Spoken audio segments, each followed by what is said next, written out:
नमस्कार, हमारी खास पेशकश में आपका स्वागत है। मैं हूं अविनाश। आज हम बात करेंगे मदर्स डे पर। मदर्स डे पर बहुत सारी बातें हम जानेंगे, मातृशक्ति के बारे में जानेंगे। इंटरनेशनल पब्लिक स्कूल की डायरेक्टर अरुणा नंदा जी हमारे साथ हैं। अरुणा जी, आपका बहुत स्वागत हमारे कार्यक्रम में। मदर्स डे है, हर साल मनाया जाता है और एक मैं नहीं समझता कि माँ के लिए या माँ के को समर्पित कोई एक दिन होता है और पूरे ही ज़िंदगी भर जो है माँ का जो कहना चाहिए उनकी ममता या उनका प्रेम जो है बच्चों पर हमेशा रहता है। लेकिन एक दिन मुफीद कर दिया गया है कि मदर्स डे है और लोग आजकल बहुत शिद्दत से इसे मनाते भी हैं। सबसे पहले तो सभी माताओं को, सारी मदर्स को मेरा शत शत नमन। और बहुत अच्छा सवाल आपने किया आज मदर्स डे पे। मैं इसकी शुरुआत ऐसे करना चाहूँगी कि खूबसूरत हो जाती है वो जो माँ बन जाती है। एक महिला बहुत खूबसूरत हो जाती है जब दुनिया में उसे कोई माँ कहने वाला हो जाता है, और जन्म देने वाली माँ से भी ज़्यादा खूबसूरत वो माँ हो जाती है जो कि किसी और के बच्चे को अपना मान के उसको बड़ा करती है। मदर्स डे की बहुत बहुत शुभकामनाएं सभी महिलाओं को। मुझे लगता है कि एक दिन भी बहुत कम है महिलाओं के लिए, क्योंकि सबसे कठिन काम है एक माँ बनना, और सबसे थैंकलेस काम है एक माँ बनना, क्योंकि ये एक ऐसा भगवान ने हमें एक ऐसा आशीर्वाद दिया है कि हमें कभी भी ऐसा नहीं लगता कि हम परफेक्ट हैं। मतलब दुनिया की हर माँ को ऐसा लगता है कि कुछ कमी मुझसे रह गई। दुनिया की जितनी भी माएँ हैं, कोई भी ये नहीं कहेगी कि मैं परफेक्ट हूँ। हर माँ यही कहेगी कि मुझसे कुछ ना कुछ, कोई ना कोई कमी रह गई, काश मैं ये कर लेती, काश मैं वो कर लेती। तो बहुत सारा नमन सारी महिलाओं को, सारी माताओं को on Mother's Day, because it is a very special day. हम जितना कुछ भी अपनी माँओं के लिए करें उतना ही कम होगा। एक बर्थ में नहीं, even if we take several berths, तो सारे जन कम पड़ेंगे उनके लिए करने के लिए। अरुणा जी, एक बात जो देखने में आती है कि गुज़िश्ता कुछ सालों से ये जब से महिला सशक्तिकरण की बात शुरू हुई है तो महिलाएं आत्मनिर्भर हो रही हैं। घर से बाहर निकलकर जो हैं वो कई तरह के क्षेत्रों में अपना नाम रोशन कर रही हैं। इनकम उनको होने लगी है तो एक आय का ज़रिया भी उनके घरों में ज़्यादा हो गया। लेकिन इस बीच जो कामकाजी महिलाएं हैं, ख़ास तौर से जब वो माँ बनती हैं तो कई बार देखते हैं कि कुछ जितना अटेंशन बच्चों को देना चाहिए उतना वो चाह के नहीं दे पाती हैं। तो कहीं ना कहीं कुछ चीज़ें जो है डिसबैलेंस हो जाती हैं लाइफ में। तो ऐसी कामकाजी महिलाएं जो हैं उनके लिए आप क्या कहेंगी कि किस तरह से वो अपने रूटीन को मैनेज करें ताकि बच्चों की परवरिश बहुत बेहतर तरीके से कर वो सकें। और कई बार यही जो चीज़ होती है वो बच्चों, माँ और बच्चों में जो है कई बार एक दूरी पैदा कर देती है और उसका एक कहना चाहिए कि विपरीत प्रभाव बच्चों पर पड़ता है। तो इसके ये आपने बहुत ही अच्छी बात कही। बहुत सारी महिलाएं आजकल काम कर रही हैं, आत्मनिर्भर होना चाहती हैं, क्योंकि कहीं ना कहीं आइडेंटिटी क्राइसिस आ रही है महिलाओं के अंदर। एक वो है जो वर्किंग विमेन हैं, वो बाहर जाती हैं, उनके मन में गिल्ट होता है कि मैं अपने बच्चे को कहीं ना कहीं उतना समय नहीं दे रही। तो टाइम मैनेजमेंट बहुत ज़रूरी है। अपने परिवार के बाकी सदस्यों के साथ अच्छा व्यवहार रखना बहुत ज़रूरी है। अपने ही परिवार के बाकी सदस्यों को सम्मान देना बहुत ज़रूरी है, ताकि वो उनके एब्सेंस में बच्चों का ध्यान रखें। परिवार के जो हमारे माता पिता हैं या इन लॉज हैं, उनको सबको जोड़ के रखना बहुत ज़रूरी है, पहली बात। फिर मैंने कहा टाइम मैनेजमेंट बहुत ज़रूरी है। तो अगर हम इस बात का ध्यान रखेंगे कि हम अपने परिवार को साथ लेके चलते हैं, तो जितना भी समय वो बाहर देती हैं काम पे, अगर परिवार के लोग हैं तो डेफिनेटली बच्चे की केयर भी अच्छी हो सकती है, वो खुद भी आत्मनिर्भर महसूस कर सकती हैं, और बच्चे की फर्दर एजुकेशन में और बच्चे को फर्दर मार्गदर्शन देने में वो एक बहुत सहायक सिद्ध हो सकती हैं। क्योंकि एक समय के बाद जब बच्चा थोड़ा बड़ा हो जाता है तो मदर को बहुत कुछ अगर पता होता है कि दुनिया कैसे चल रही है, क्या हो रहा है, what is the current trend, तो वो ज़्यादा बेहतर तरीके से बच्चे को आगे मार्गदर्शन कर सकती हैं जी। अब दूसरा पहलू आता है उन महिलाओं का जो कि घर में हैं जी। तो मैं आपको ये भी बताऊंगी कि ज़रूरी ये नहीं है कि महिला घर में हो या बाहर हो, ज़रूरी ये है कि महिला खुश हो जी। ऐसी बहुत सारी महिलाएं हैं हमारी जो हाउसवाइफ्स हैं but they are not very happy. तो अल्टीमेटली अगर वो खुश नहीं हैं तो अगर वो घर में हैं या वो बाहर हैं तो वो कहीं भी रहें, अल्टीमेटली बच्चे का डेवलपमेंट उतना नहीं हो पाएगा। वो घर में है लेकिन अगर वो डिप्रेशन, अवसाद या परेशान है, दुखी हैं, तो वो बच्चे को कहीं ना कहीं उतना 100% अपना दे ही नहीं पाएंगी, चाहे वो घर में रहें या चाहे वो बाहर रहें। तो नंबर 1 हमें अपने घर में जो महिलाएं हैं उन्हें खुश रखना बहुत ज़रूरी है। वो खुश रहेंगी तो सारा परिवार खुश रहेगा, बच्चे खुश रहेंगे। तो एक बैलेंस हमेशा पॉजिटिविटी के साथ बन सकता है। अरुणा जी, लेकिन एक बात है, ये तो बात हमने उन माताओं की कही जो कामकाजी हैं, घर से निकलकर और भी जिम्मेदारियों का निर्वहन वो करती हैं और उसके बाद बच्चों की परवरिश का भी जिम्मा उनके ऊपर होता है, तो किस तरह से वो चीज़ों को मैनेज करें, ये बात होगी। लेकिन कई बार देखने में आता है कि जब बच्चे बड़े हो जाते हैं, वो खुद भी कमाने के लिए निकल जाते हैं या अपने घर छोड़ के, आजकल ज़्यादातर बच्चों को बाहर ही जाते हैं, शहर से दूर चले जाते हैं, विदेश ना भी जाएं तो। लेकिन एक कहना चाहिए कि माँ बाप के साथ कम ही उनका वक्त गुजरता है और कई बार वो ये नहीं देखते कि उनकी माँ ने उनको किस तरह से पाला, किस तरह से उनकी परवरिश की, उनकी हर ख्वाहिश पूरी की। फिर वो धीरे धीरे, जो कहना चाहिए कि अपनी माता पिता को, दोनों को ही एक वो नहीं समझते, उतना मान सम्मान नहीं देते, या यूँ कहें कि इग्नोर करते हैं थोड़ा सा, और वो उनको ये एहसास नहीं होता कि हमारे लिए इन्होंने जीवन में क्या किया।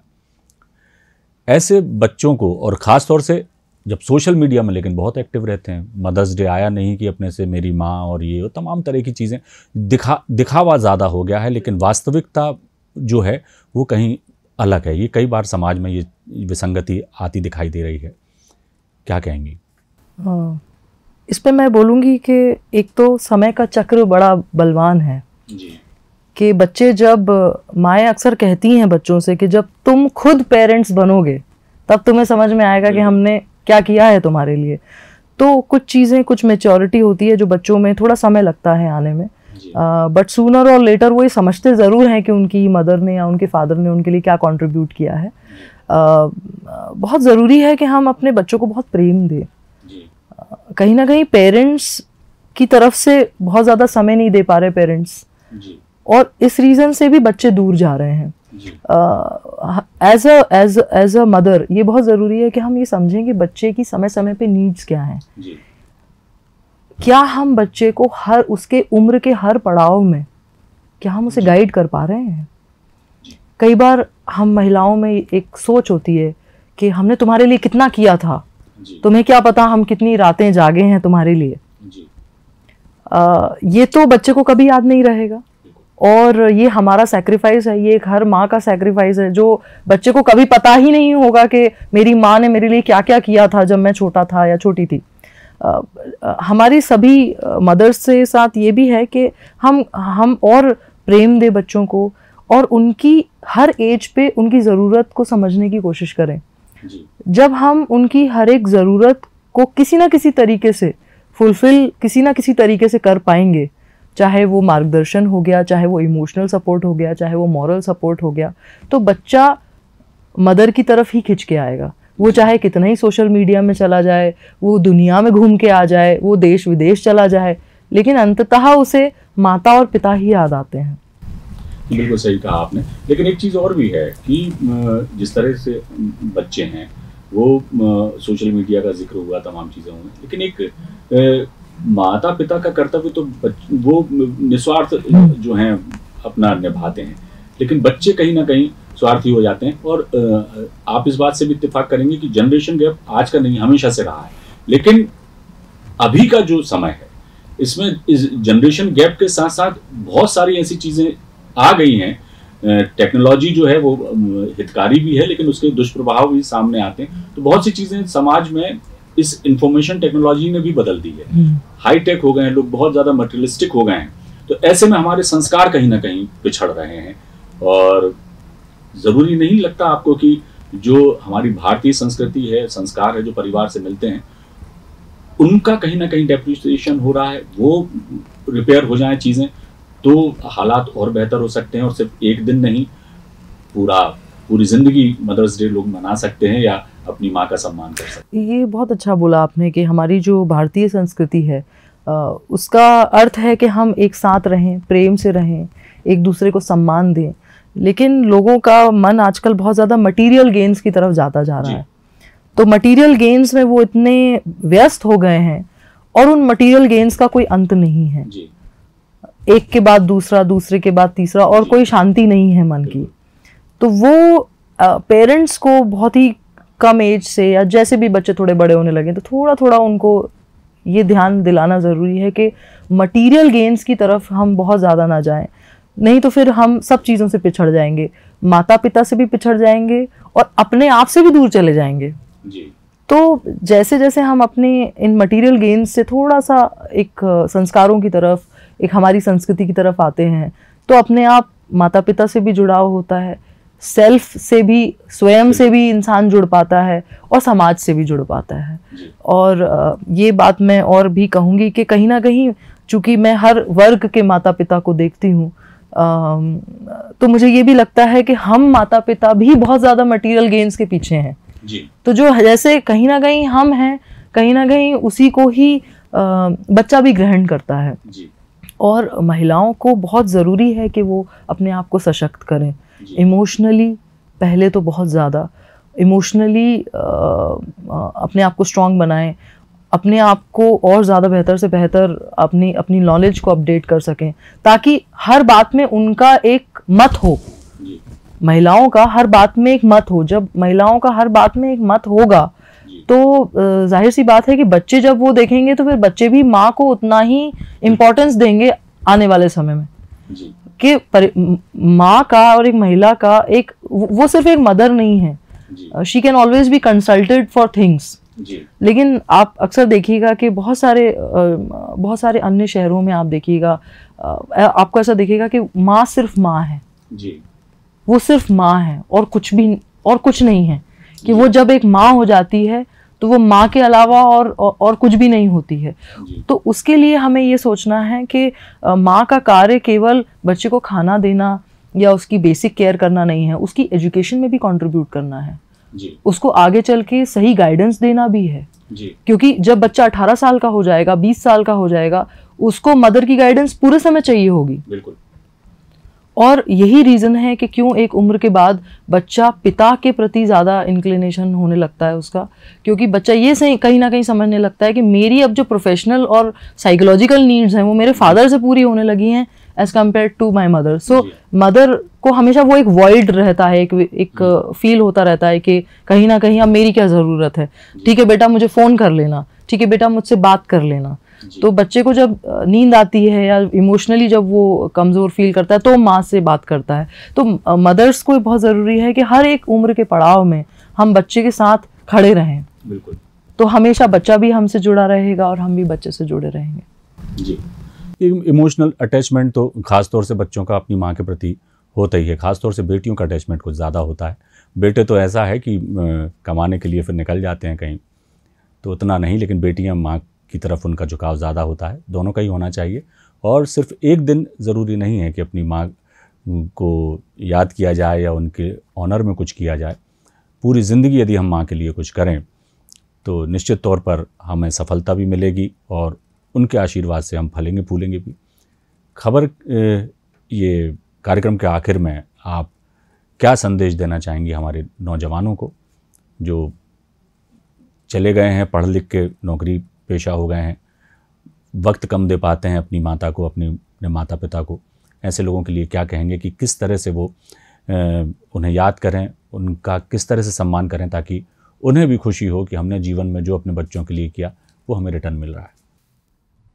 बिल्कुल, इसमें मैं यही कहूँगी कि अपनी मदर से, अपने फादर से थोड़े समय के लिए ही सही लेकिन बात ज़रूर करें जी। क्योंकि माँ की बड़ी याद आती है जी। जब माँ साथ नहीं होती है। जी। तो जब तक माँ साथ हो तब तक हर दिन थोड़ी देर के लिए ही सही उसे बहुत प्रेम दें, उसे बहुत प्यार दें।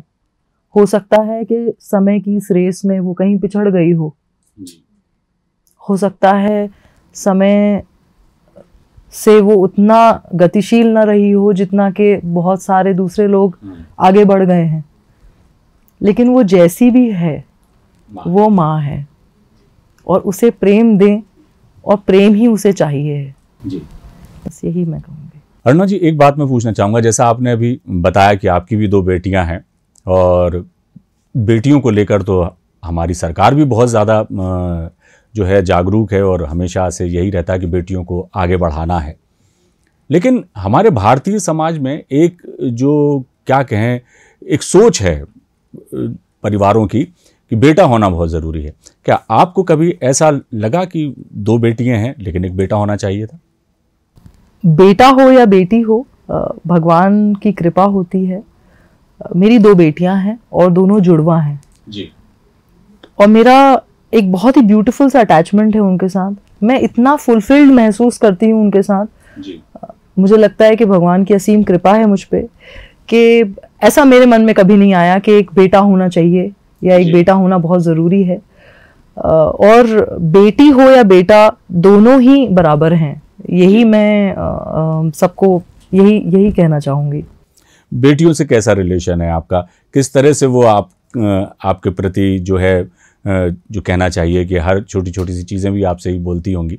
बेटियों की कभी कमी आपको खली नहीं कभी? नहीं, कभी नहीं, क्योंकि मेरी बेटियां ही मेरे लिए सब कुछ हैं और मेरा सारा सपोर्ट है। और दोनों जुड़वा हैं और बहुत ही प्यार देती हैं मुझे और मेरे पूरे परिवार को। और मुझे लगता है कि इस समय में बेटा और बेटी सब बराबर हैं।